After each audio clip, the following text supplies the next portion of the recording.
Buenas tardes, buenos días o buenas noches, según corresponda. Un gusto estar con los y les colegas que acompañan esta clase de doctorado dedicada a la unidad 4, en donde trataremos de analizar con algún nivel de generalidad y abstracción,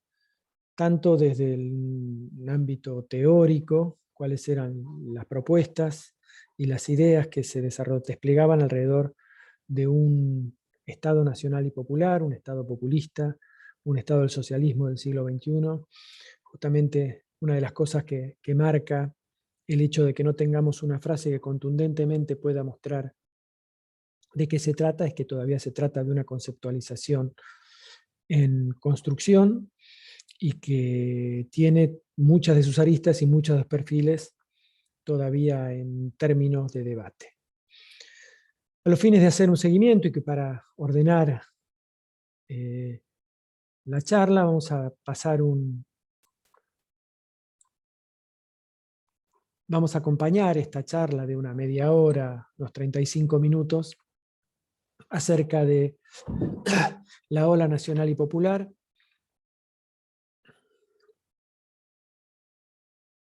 que tiene como formulación una primera característica importante, que es que las teorizaciones, su contenido, fueron ex post de las realizaciones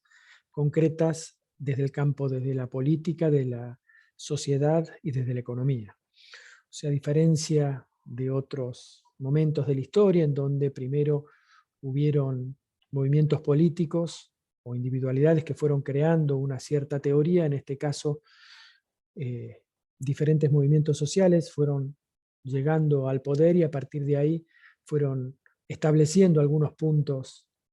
de contacto, algunas ideas fuerza que estaban en su nacimiento, en su propia génesis, y luego la teoría vino a continuación. Bueno, lo primero, un contexto, se da en un contexto muy especial, a la salida de una década que había sido conocida como la década neoliberal o la década del fin de la historia, en donde eh, después de lo que podría llamarse el éxito para superar la crisis de fines de los 60 y principios de los 70, a partir de la revolución neoconservadora de Reagan y Thatcher, que posteriormente fue acompañada por la caída del muro de Berlín, muchos teorizaron por una hegemonía de largo plazo por parte de las ideas neoliberales y por parte de una geopolítica centrada en la existencia de una sola potencia, los Estados Unidos. Inclusive se hicieron emulaciones con respecto a lo que fueron los 500 años de hegemonía del Imperio Romano. Esto, más bien tarde que temprano, pasó a no ser así, por lo menos se ingresó en debate, aunque sea marginalmente o alrededor de matices desde el abordaje sociocéntrico, y hacia fines del siglo XX, principios del siglo XXI, en América Latina, antes que en otros lugares, surgieron una serie de gobiernos que pusieron en entredicho las políticas neoliberales. En este aspecto, marcar que el continente latinoamericano fue un lugar, en particular Sudamérica, en donde las políticas de ajuste estructural se habían desplegado con mayor profundidad, con mayor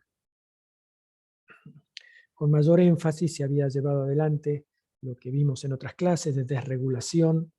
privatización y descentralización, y los resultados habían sido, por lo menos en términos sociales, habían sido por lo menos discutibles, por no decir que habían fracasado, y asimismo se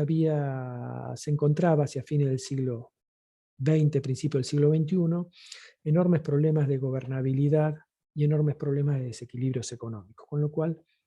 América Latina, más que otros países, se veía como un fracaso de la inserción de políticas neoliberales.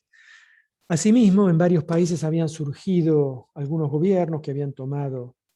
consideración las políticas sociocéntricas.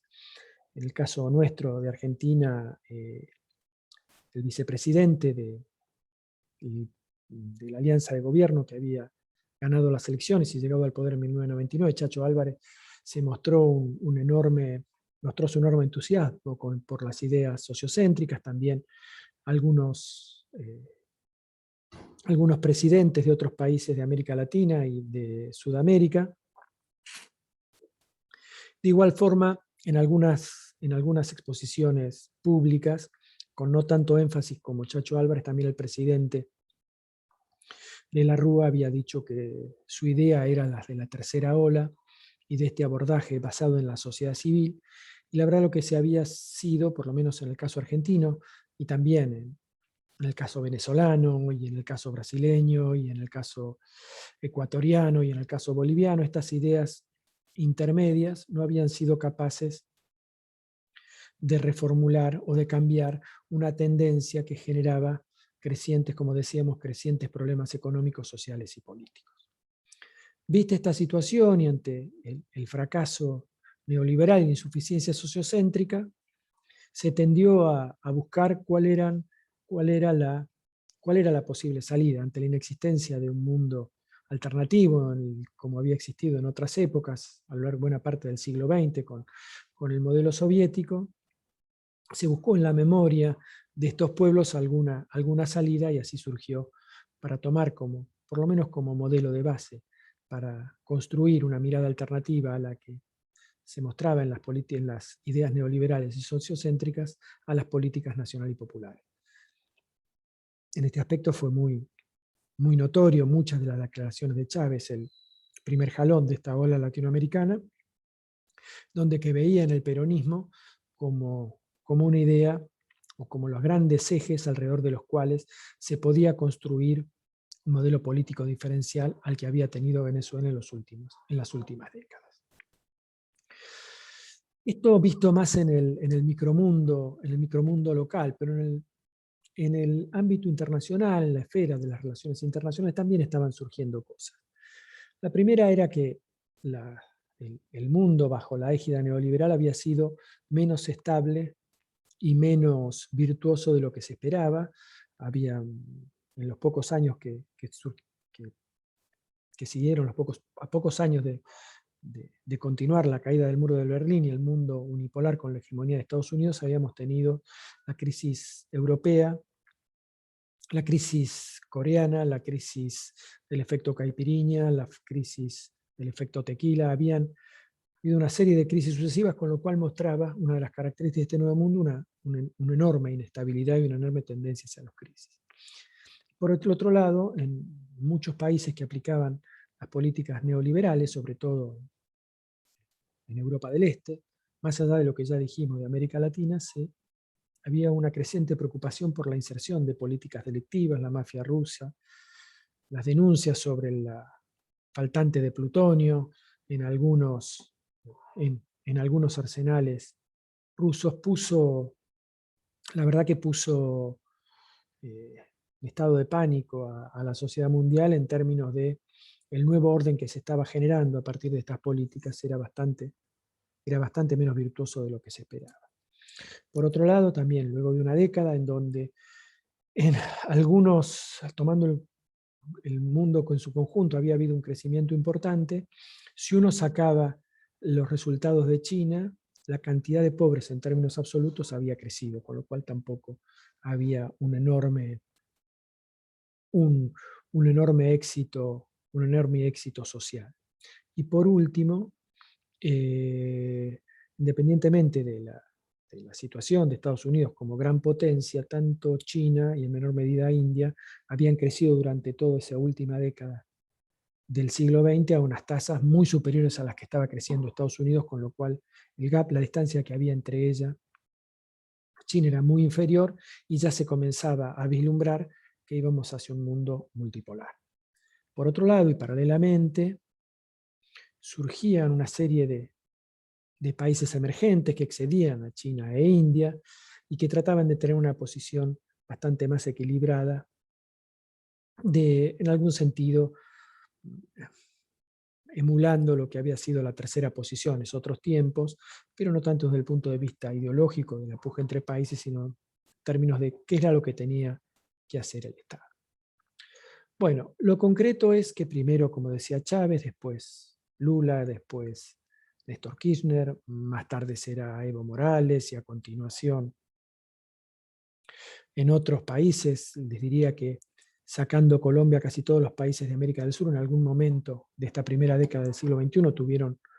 gobiernos que de alguna manera u otra, en mayor o menor medida pueden, y en el marco de profundas diferencias entre ellos, eh, pueden asimilarse a lo que se llamó la ola latinoamericana y que por lo menos marcaban fuerte nivel de tensión con las ideas centrales. Decía, en este principio del siglo XXI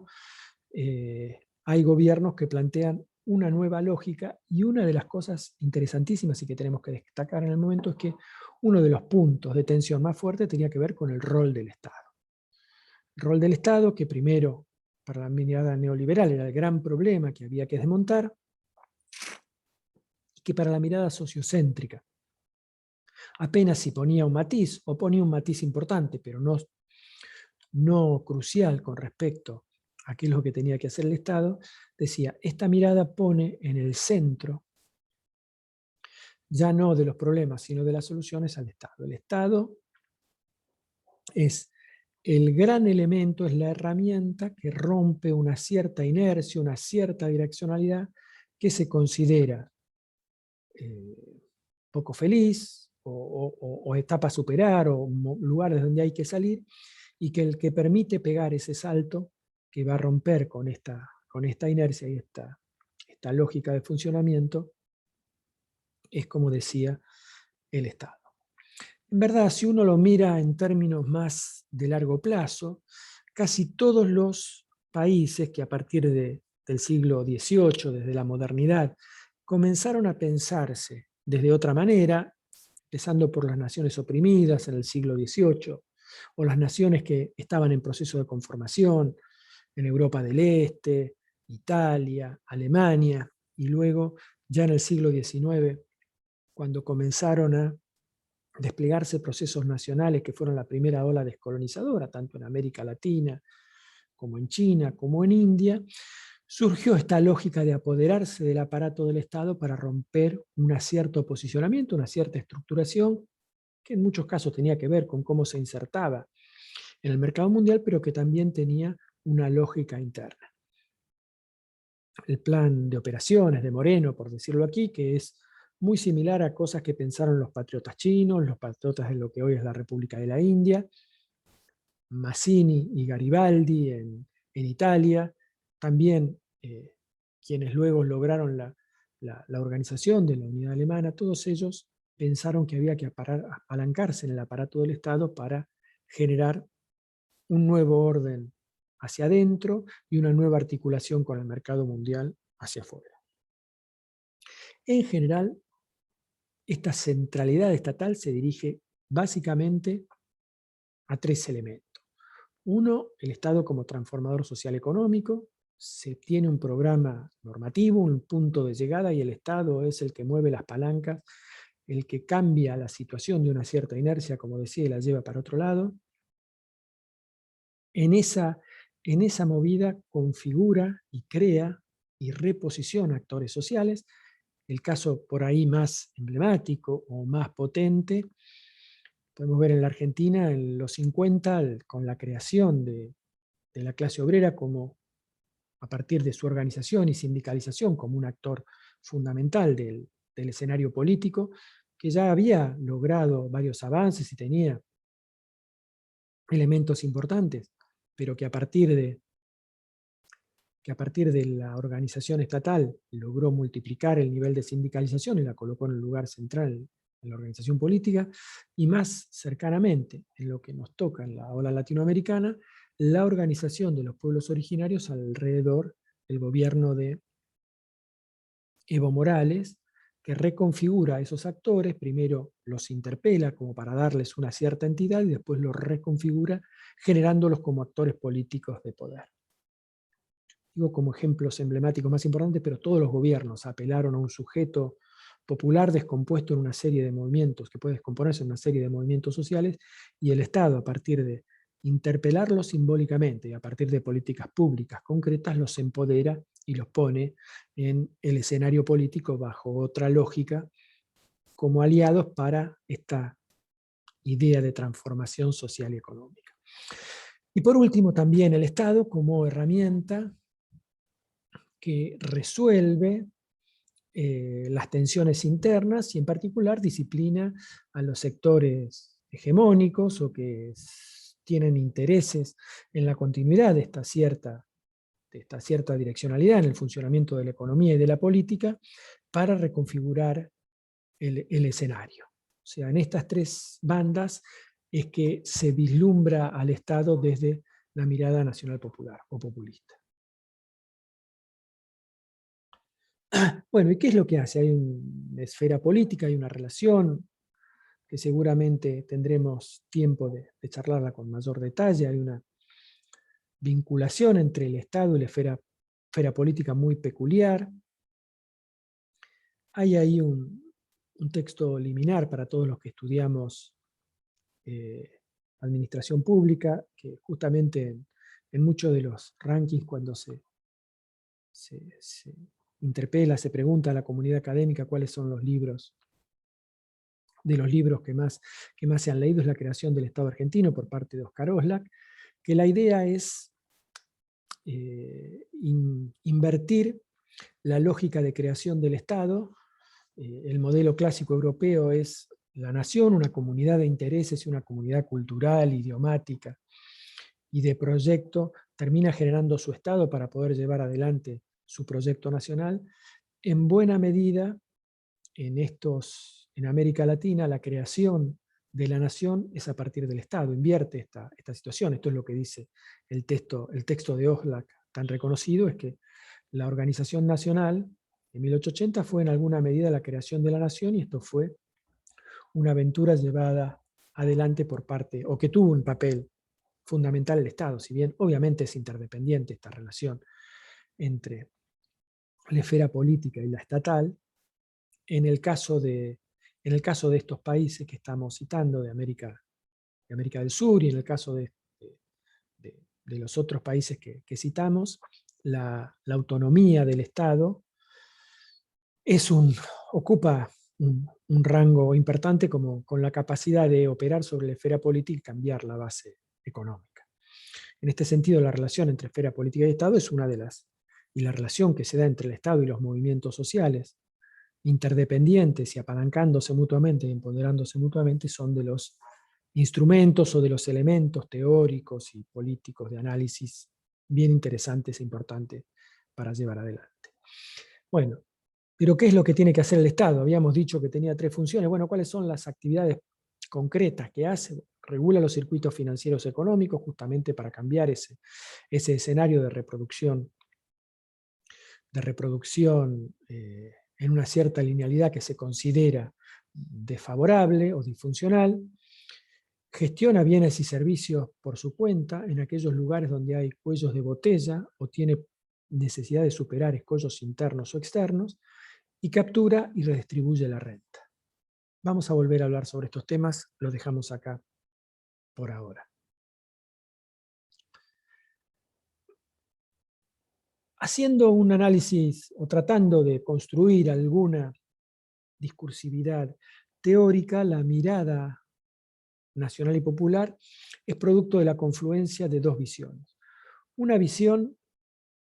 desarrollista o que busca reformular en alguna medida la mirada desarrollista, y la mirada más nacional y popular propiamente dicha, que tiene que ver con la gobernabilidad. Pero esta idea tiene que ver también con una larga trayectoria que habla de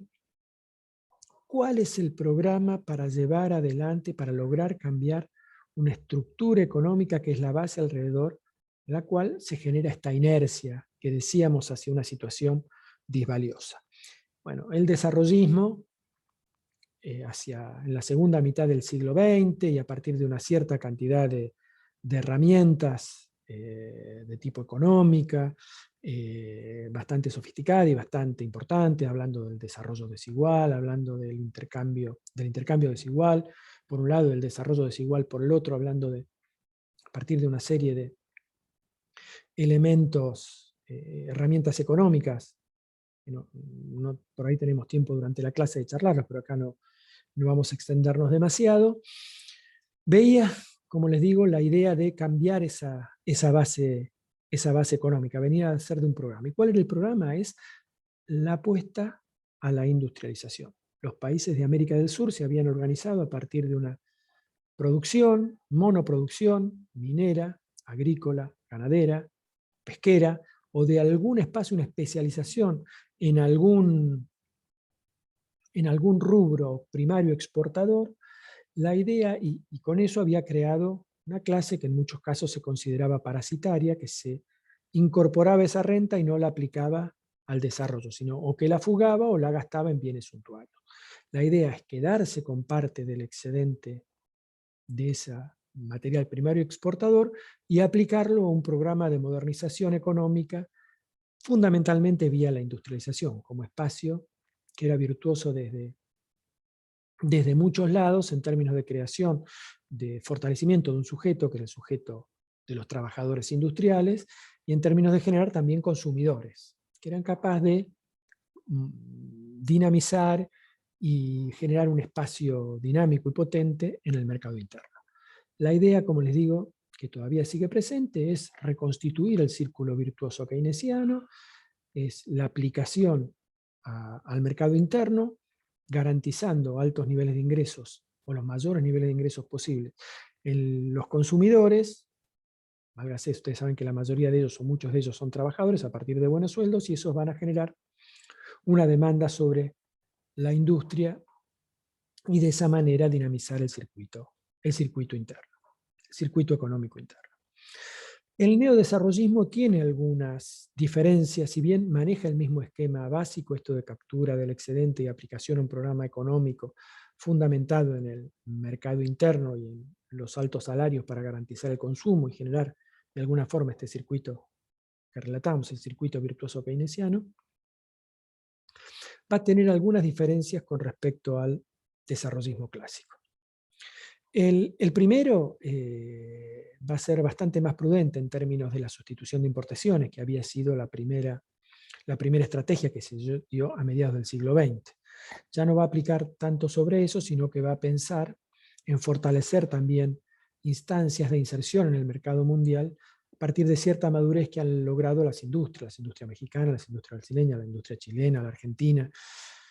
en particular, que habían logrado importantes avances e inserción, bueno, apalancarlas y tratar de expandirlas. O sea, no solamente no cerrar el sector externo, como había sido a partir de una serie de medidas de protección arancelaria o paraarancelaria para evitar el ingreso industrial, sino ser mucho más moderados en eso y fortalecer la inserción de los desarrollos económicos locales a nivel mundial. El segundo tema en discusión tenía que ver con el tamaño estatal. Los 50, una etapa muy centralizada, o que había amplio consenso acerca de la importancia del Estado, había generado estados muy extendidos. Y había sido bastante común a todos nuestros estados un proceso de estatización de los servicios públicos y de la inserción en la producción económica. En este caso, hay algún cuidado por los equilibrios fiscales, sin llegar obviamente a la ortodoxia financiera y neoliberal, pero hay algún acuerdo de que los equilibrios fiscales tienen alguna relevancia. También acá hay muchas escuelas que discuten sobre el tema, no tenemos tiempo de tratarnos en estos temas, pero con respecto a lo que ocurría a mediados del siglo XX, hay una cierta diferencia, y también sobre todo en el tamaño estatal. Si uno ve las estatizaciones que se dan en la Argentina, son elementos coyunturales, son respuestas a situaciones coyunturales más que un programa de ampliación de las potestades estatales. El otro tema importante, y esto también viene de la época del desarrollismo, pero ahora cobra mucho más importancia, lo que se llama la restricción externa. El crecimiento económico alrededor de la industrialización va generando, como necesitamos insumos intermedios para la industrialización que son importados. Ustedes saben, por ejemplo, el caso más claro es en la industria automotriz, en donde aproximadamente la mitad de los insumos vienen de otras,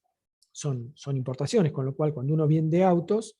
hay también mucho trabajo, pero por cada auto que se vende, por cada 10 pesos que se venden en autos, 5 pesos son importaciones, con lo cual se venden muchos autos, hay una presión sobre la balanza externa. Bueno, ahí hay una idea que tiene que ver con esta, también con esta de la sustitución a la participación en el mercado mundial, que la restricción externa es un elemento que hay que tomar en cuenta y que tiene que ser estratégico ver cómo crear divisas, y hay una idea. La verdad que los efectos son disímiles, los impactos son disímiles, pero hay una idea de impulsar la industrialización también para conseguir divisas. Y por último, lo que comentábamos del rol de las empresas públicas, ¿no? Tanto en lo que hacen el tamaño estatal, pero sobre todo había una idea casi por default, los servicios públicos se llevaban adelante por empresas estatales. En este momento esto es una discusión por lo menos más abierta. No, hay muchos adentro de la mirada neodesarrollista que siguen pensando que debe ser así, o que por lo menos en parte, y otros no de ninguna manera, con lo cual hacia adentro es una situación más disímil, más de discusión, y en los hechos no hubo una estatización que pueda asimilarse a la que se realizó en la Argentina después de 1930. En la perspectiva nacional popular, una primera mirada asigna sobre el Estado una primera mirada como la gran herramienta para llevar adelante los objetivos nacionales, y se podría decir que el neodesarrollismo es en algún momento su ideología para el siglo XXI. Pero la mirada nacional y popular tiene más la vista sobre lo que llamaríamos la gobernabilidad y la gobernanza. Cómo fortalecer el espacio de construcción alrededor del Estado y el liderazgo político capaz de llevar adelante escenarios que por definición son escenarios de tensión. ¿Por qué por definición son escenarios de tensión? Porque la captura de un excedente que está en manos de un sector y uno se lo trata de sacar y poner en el otro, básicamente, el espacio este que les comentaba, que a partir del 30 fue tan claro en la Argentina, de captura del excedente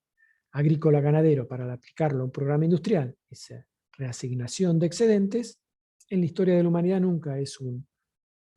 proceso pacífico. Siempre aquellas personas a las que se le captura alguna parte de sus recursos que considera propios, que ha instalado una ideología que por qué esa captura por ellos es lo mejor para ellos, es lo que tiene por derecho, y aparte es lo mejor que le puede pasar al país, que eso es lo que dice la ideología neoliberal que hemos visto, y con los poderes y con los instrumentos que ha sabido desarrollar en aproximadamente 2 siglos de hegemonía, nunca va a ser pacífica. Con lo cual, la perspectiva nacional y popular pone eje en cómo construir gobernabilidad en un proceso que se sabe que a priori va a estar lleno de tensiones. Para eso, bueno, lo nuevo es, básicamente es políticas de pleno empleo, políticas de alto salario, políticas de garantías de derechos. En ese marco también despliega una nueva, y lo que veníamos hablando, ¿no? Bueno, primero incorpora nuevos derechos, derechos de género, derechos en el mundo virtual, derechos ambientales, que pasan a ser parte también de esta agenda y que le incorpora la mirada nacional y popular, y que pasan a ser importantes, y también lo que veíamos respecto al empoderamiento de actores, ¿no? La creación de actores sociales que crean un nosotros y que se alinean con el programa de gobierno. Básicamente es importante como elemento nuevo y saliente la de los movimientos sociales, piqueteros, etcétera, etcétera, etcétera, que habían surgido un poco espontáneamente como respuesta a la crisis de fines del siglo XX, y que en este caso establecieron una serie de acuerdos con el Estado, según como se diga, más o menos pacíficamente pasaron a alinearse con él y apoyar el nuevo estado de cosas, y dieron gobernabilidad y gobernanza. El otro elemento, que no sé si tendremos tiempo de tratarlos personalmente, pero que sí es un elemento interesante, es una construcción territorial. Si uno mira las grandes redes de construcción política de los 50, tenía que ver con la iglesia, bueno, fundamentalmente con la clase obrera, ¿no? Pero también con la iglesia, con el ejército, con los industriales que estaban ya acaudillados a mediados de los 50 por Helvar, y en los 70 más todavía, la CGE. Y ahora vemos una construcción más en el territorio, más en el barrio, más en la cultura, más en el microemprendimiento. Y alrededor de esa nueva construcción hay un rol diferencial para las provincias y municipios. Generándose en países federales como la Argentina, hay un elemento bien interesante de cómo es esa construcción política entre entes diferenciados del Estado. Bueno, la mirada nacional y popular, y medio para ir terminando este primer abordaje a lo nacional y popular, que vamos a completar en la clase sincrónica, en la clase presencial desde lo virtual. Perdón, la clase sincrónica es lo correctamente dicho. Vamos a marcar algunos límites y tensiones que tiene la mirada nacional y popular. Uno de los clásicos de estas tensiones tiene que ver entre la perspectiva neodesarrollista, que tiene una mirada más desde el lado de la acumulación. En la mirada clásica se hablaba, la mirada marxista, por ejemplo, hablaba de una acumulación originaria. Había una generación que tenía que hacer un esfuerzo enorme para generar los recursos de capital necesarios en la inversión para dar el gran salto hacia adelante. Lo hizo China y lo hizo la Unión Soviética en su momento. La mirada nacional y popular latinoamericana tiene una idea menos de posponer el consumo, pero hay una tensión ahí entre inversión y gasto. Todos recuerdan, o es muy citado, el Congreso de la Productividad de 1952, que dio el primer peronismo, y también avanzando, sobre todo a partir de la crisis del 2008, en casi todos los gobiernos latinoamericanos se dio esta tensión entre una presión para mantener los altos niveles de vida que se habían logrado, o por lo menos, o más aún, la curva de ascenso de los ingresos que se tenía en los primeros años del siglo XXI, en un escenario muy hostil en donde otros actores dentro del mismo Frente Nacional pugnaban por elevar los niveles de inversión. Bueno, es una tensión, como les digo, típica que se da en todos los modelos nacional y populares de gobernabilidad. Bueno, el segundo es la restricción externa. Hay una respuesta casi, les diría, lo que hablamos, ¿no? Es una respuesta de tensión y de la defensiva de actores generalmente hegemónicos, alrededor de los cuales se crearon las naciones de América del Sur y que tenían que ver con esta idea primaria exportador, que en general tiene una tendencia a una serie de ilusiones para evitar pagar impuestos a una oposición política, o inclusive, en el caso argentino, a partir de la crisis del 30, en donde comenzó la captura de estos regímenes primarios exportadores, bajó la producción, ¿no? Bajó la productividad, entonces la restricción, la capacidad de capturar excedente primario fue menor en la medida que la productividad del campo fue bajando hasta mediados de los 70, les diría. Todo el periodo en donde hubo gran captura del excedente primario, hubo una tendencia a la defensiva de la economía argentina a ser menos capaz de generar esos excedentes primarios. Y son un problema, y por eso se genera la restricción externa. Y sobre todo parece paradojal, porque muchas veces el éxito muy importante de la economía es lo que genera, se llaman modelos stop and go, ¿no? Funcionan muy bien, pero de repente la industria crece tanto que nos quedamos sin dólares para los insumos de la industria, entonces ahí se tiene que generar una baja en el consumo, así se vuelven a acumular excedentes, etcétera, etcétera, etcétera. El otro tema es una alianza policlasista en donde el liderazgo y la coordinación entre actores es complejo. Un poco reflejo entre la tensión entre esta perspectiva neodesarrollista y nacional y popular, genera tensiones porque ambos actores legítimamente buscan quedarse con crecientes, legítimamente dentro de los estándares nacionales y populares, ¿no? El proyecto busca un desarrollo económico y mayores niveles de justicia social, y muchas veces los tiempos y las estrategias o las cantidades que hay que asignar a cada uno, bueno, no son siempre fáciles de articular o manejar, y eso genera muchas tensiones. Coordinación entre actores, hablamos por otra parte recién de lo territorial, también, ¿no? Hacia dónde hay que aplicar los recursos, hacia el conurbano bonaerense, en donde se concentra, o el conurbano de la ciudad de Córdoba, o el conurbano de Rosario, las grandes conurbaciones de Tucumán, de Mendoza, donde se concentran gran cantidad de pobres, o hay que aplicarlo sobre el campo para evitar las migraciones? ¿Hay que dárselas al gobernador o hay que dárselas al intendente? Ahí se generan, y así ad infinitum, entre este movimiento policlasista de muchos intereses y de muchos intereses diferenciados y de muchas visiones que ponen eje en distintas cosas, el desarrollo económico con lo ambiental, por ejemplo, las cuestiones de género, etcétera, etcétera, etcétera, van generando una tensión entre actores en donde, por eso estos movimientos precisan de liderazgos muy potentes que sean capaces de arbitrar entre ellos y llevarlos adelante. Y por último, más en términos de Estado, ¿no? En general, la apelación, la centralidad del Estado y la apelación de todos los actores hacia el Estado genera o corre el peligro de generar instancias de sobrecarga, ¿no? Si bien puede resolver un problema, puede resolver dos problemas, no es que los problemas nuevos que se ponen son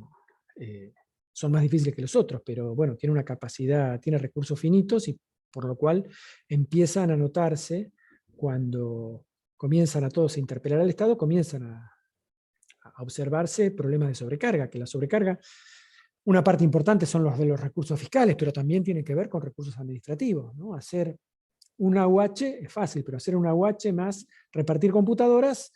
más el plan Cunita, más proceso de desarrollo económico, más y más y más y más, llega un punto en donde el aparato administrativo también tiene dificultades. La capacidad de liderazgo también, los recursos políticos también son finitos, la capacidad simbólica, la capacidad de disciplinamiento, son todos espacios en donde, después de un cierto momento crítico, el equilibrio como un todo empieza a ser complejo. Por eso uno de los elementos claves es manejar los tiempos y manejar los conflictos, ¿no? En un modelo nacional y popular no se pueden resolver todos los problemas al mismo tiempo, sino que hay que establecer las coyunturas, saber en qué momento se pueden ir manejando cada uno, porque después de cierto nivel comienzan a notarse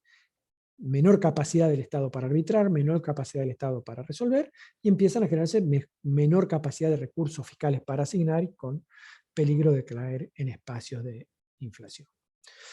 Bueno, esta es como una primera intromisión en una primer abordaje a los temas. Les pido que lean la bibliografía, también voy a dar una pequeña charla sobre estos temas, y después vamos a tener un diálogo a partir de una guía de lectura que va a estar disponible para ustedes. Bueno, hasta luego, nos vemos.